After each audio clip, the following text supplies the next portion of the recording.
মালহামাতুল কুবরা launch করার পরে আল্লাহ রাব্বুল আলামিন এই মুসলিম উম্মার এই দুরবস্থা কাটানোর জন্য ইমামুল মাহদিকে পাঠাবেন ইনশাআল্লাহ। কোত্থেকে আসবেন? নবীজি বলছে যখন দেখবে খোরাসান থেকে ব্ল্যাক ফ্ল্যাক্সগুলো বের হয়ে গেছে, এভাবে আসছে হাদিসে, বরফের উপরে সাঁতার কেটে হলেও তাদের সাথে যোগ দিও। ওই সময় ওয়ার্ল্ডের অবস্থা কেমন থাকবে আমরা জানি না, হাদিসে এভাবে আছে। নবীজি বলেছেন খোরাসান থেকে যে মুজাহিদিনরা বের হবেন তাদেরকে কোনো বাহিনী পরাস্ত করতে পারবে না, এমনকি তারা জেরুজালেম পর্যন্ত পৌঁছে ওটাকে জয় করবে। হাদিসে আসছে, কিছু করার নেই। হাদিস সহিহ না জয়ীফ না জাল, ওলামায়ে কেরামকে জিজ্ঞাসা করে নিয়ে, এটা হাদিসে আছে, কিছু করার নেই। পৃথিবীর ভবিষ্যৎ লেখা হয়ে গেছে। ইমামুল মাহদি এখান থেকে মদিনা থেকে তিনি পালিয়ে চলে আসবেন মক্কায়। তিনি নেতৃত্ব নিতে চাইবেন না, মানুষ জোর করে তাকে নেতৃত্ব দিবে। হাজার আসওয়াদ এবং মাকাম ইব্রাহিমের মাঝখানে তার হাতে বায়াত নেওয়া হবে। কতজন বায়াত নেবেন? 313 জন। 300। এরপর শাম থেকে একটা বাহিনী তার সাথে যুদ্ধ করতে আসবে। আল্লাহ পাক তাদেরকে মক্কা মদিনার মাঝখানে বাইদা নামক জায়গায় ধসিয়ে দিয়ে দিবে, ধসে যাবে, সব আসতে পারবে না। তারপরে বনু কালব নামে একটা গোত্র থাকবে আরবে, ওই কালবের সাথে ইমাম মাহদি যুদ্ধ হবে, ইমাম মাহদি জয়লাভ করবেন ইনশাআল্লাহ। তারপরে তিনি সারা ওয়ার্ল্ডটাকে আবার রুল করা শুরু করবেন।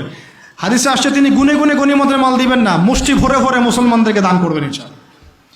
তারপরে বের হবে মাসিহুদ দাজ্জাল মানুষের রূপে, ওই যে 4টা জায়গার কথা বললাম, সে বের হবে ইত্যাদি ইত্যাদি।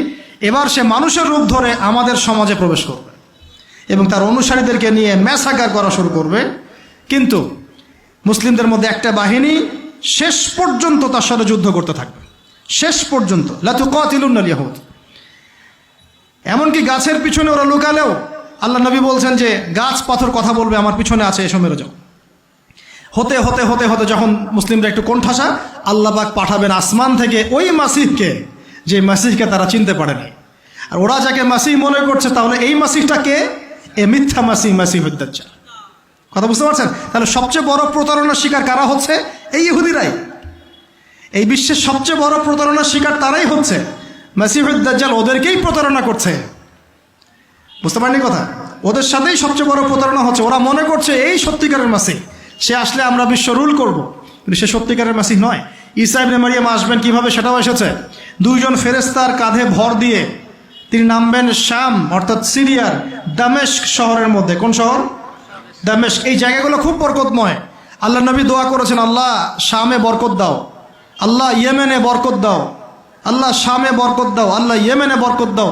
আর মুসলমানরা বলছিল, আল্লাহ রসুল আমাদের নাজদেও বরকত দিতে বলেন, আমাদের নাজদেও বরকত দিতে বলেন।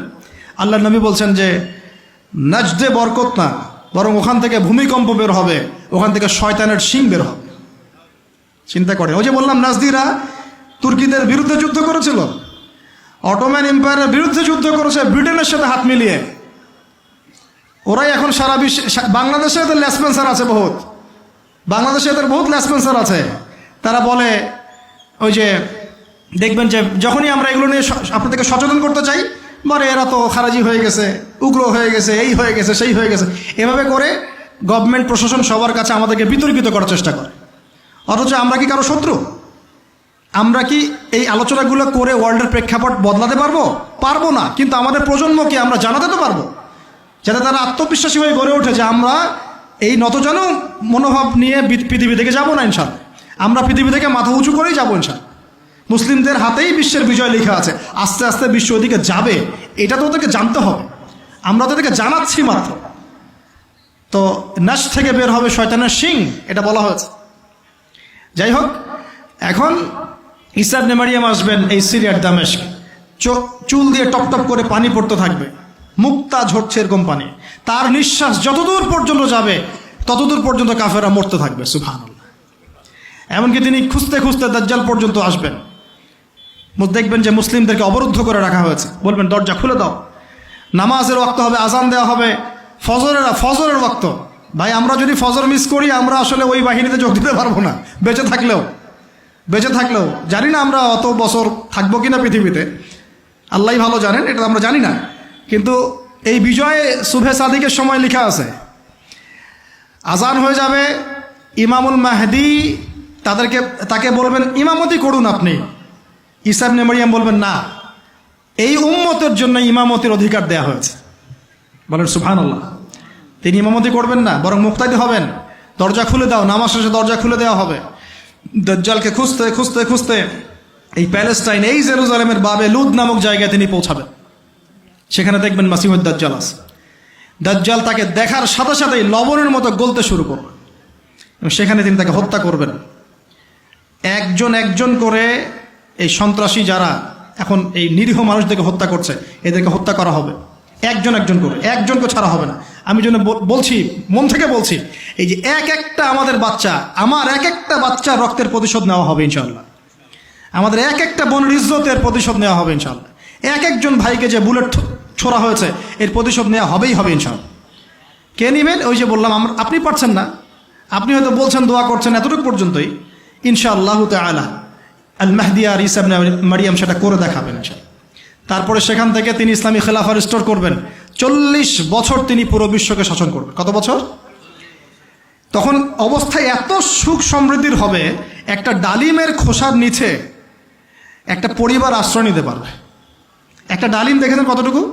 এটা বড় হবে, বড়, এর নিচে আপনি ঢুকতে পারবেন, এত বড় ফল হবে, উর্বর হবে মাটি, সবুজ শ্যামল, বৃষ্টিপাত বেশি হবে, এগুলো হতে থাকবে। এর মাঝখানে আবার ইয়াজুজ মাজুজ বের হবে।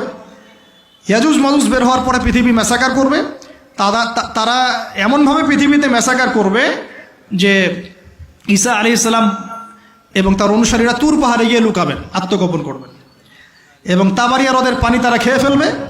পরের দল এসে বলবে কোনো এক সময় মনে হয় এখানে পানি ছিল, মানে পানি সব খেয়ে সাবার করে ফেলবে। কথা বুঝতে পারছেন? ঈসা আলাইহিস সালাম দোয়া করবেন, আল্লাহ এই আযাব থেকে আমাদেরকে তুমি বাঁচাও। আল্লাহ পাক তখন তাদের ঘাড়ের মধ্যে একটা ভাইরাস দিয়ে দিবেন, ভাইরাস। এগুলো রূপকথা মনে হচ্ছে না অনেকের কাছে, এগুলো সত্য, হাদিসে আসছে, একটা একটা শব্দ সত্য।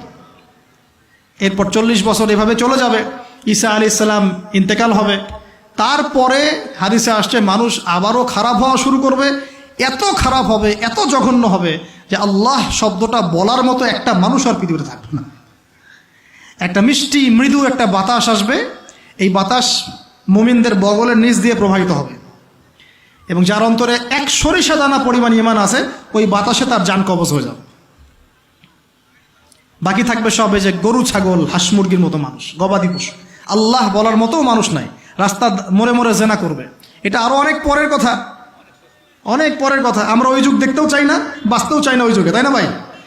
আল্লাহ পাক বলছেন এরপরে, আল্লাহ রাসূল সাল্লাল্লাহু আলাইহি ওয়াসাল্লাম বলছেন এরপরে একদিন সকালে হঠাৎ করে দেখবে কেনাবেচা করতে করতে, কথা বলতে বলতে, পানি পান করতে করতে, খাবার খেতে খেতে এই যে পশ্চিম দিক থেকে সূর্য উঠে গেছে। তার মানে কি? ওই দিন কিয়ামত হয়ে যাবে এবং এটা এত ফাস্ট হবে, এত দ্রুত হবে। আল্লাহ রাসূল সাল্লাল্লাহু আলাইহি ওয়াসাল্লাম বলেছেন যে কেউ বাসায় ফিরে যাবে, আহাল পরিবারের সাথে একটা দেখা করবে, এই সুযোগ পাবে না। একদম ইনস্ট্যান্ট ডেট সব। একটা বজ্রনীনাদ, প্রচণ্ড মানে শব্দ, এর বিকট একটা শব্দে পুরো মহাবিশ্ব তোলপাড় সৃষ্টি হয়ে যাবে, একদম শেষ। এই হলো সিঙ্গার প্রথম ফুক, শেষ, সব ডেট। এই যে আমাদের এত বাহাদুরি, এত কিছু সব শেষ, মানে পৃথিবী আস্তে আস্তে ওর শেষের দিকে যাচ্ছে। এগুলো ভাই বিশ্বাস করেন, পৃথিবীর সমস্ত সংগঠন, জালেম, কাফের, ফাসেক, মুশরিক, মুনাফিক যা আছে পৃথিবীতে, একত্রিত হয়েও এই সত্যটাকে কেউ টলাতে পারবে না। আমরা সারা মুসলমানরা মিলেও যদি এই সত্যটাকে টলাতে চাই, পারবো না। মানে আস্তে আস্তে আলটিমেট গোল এটাই পৃথিবীর। এরপরে কিয়ামত, তারপরে তো আপনারা জানেন কি হচ্ছে। ফামান ইয়া'মাল মিসকালা যাররাতিন খায়রান ইয়ারাহ, এক চুল পরিমাণ যদি ভালো কাজ কেউ করে থাকে তাকে সেটা দেখানো হবে।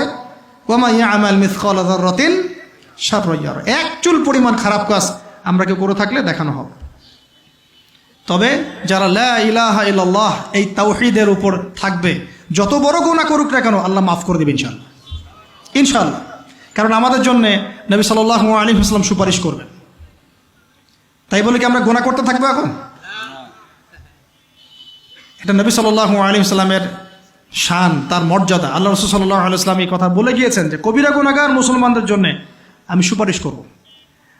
তাওহীদের উপর যারা থাকবে ইনশাআল্লাহ জান্নাত, শিরকে থাকলে, কুফরিতে থাকলে জাহান্নাম ছাড়া কোনো গতি নেই। এই হলো পৃথিবীর শেষ। আমরা তো জান্নাতে যেতে চাই কি চাই না ভাই? তাহলে এখন আমরা জানি যে এই অবস্থা কেন হচ্ছে, কেন জেরুজালেম নিয়ে এত কিছু হচ্ছে, কেন ওখানে ওরা এত অত্যাচার করতেছে। ওরা কি চায়? ওরা চায় এই জায়গা শুধু না, পুরা হোলি ল্যান্ডটা দখল করতে চায়। তারা দাজ্জালের জন্য মঞ্চ প্রস্তুত করতে চায়, সোজা কথা। তারা মুসলিমদেরকে সেখান থেকে বের করে দিয়ে ওই জায়গাটা একটা দাজ্জালীয় স্টেট কায়েম করতে চায়, সেখান থেকেই মাসিহুদ দাজ্জাল বিশ্বকে নেতৃত্ব দিবে, এমনটা আসতেছে ভবিষ্যতে। তবে সেই নেতৃত্ব, সেই রাজত্ব, সেই ক্ষমতা চিরস্থায়ী হবে না। মুসলিমরা আবার জেগে উঠবে ইনশাআল্লাহ। ওই জায়গায় ঈসা আলাইহিস সালাম যতক্ষণ খেলাফা কায়েম করছেন না, কিয়ামত হবে না ইনশাআল্লাহ। তো এখন আমাদের কাজ কি বলেন? চুপচাপ গল্প শুনলাম, হাত গুটিয়ে বসে থাকবো? আমাদের ক্ষমতার মধ্যে আমরা কি করতে পারি? আমরা কি প্রত্যেক 5 ওয়াক্ত নামাজে আমাদের ভাইদের জন্য দোয়া করতে পারি? পারি কি না ভাই?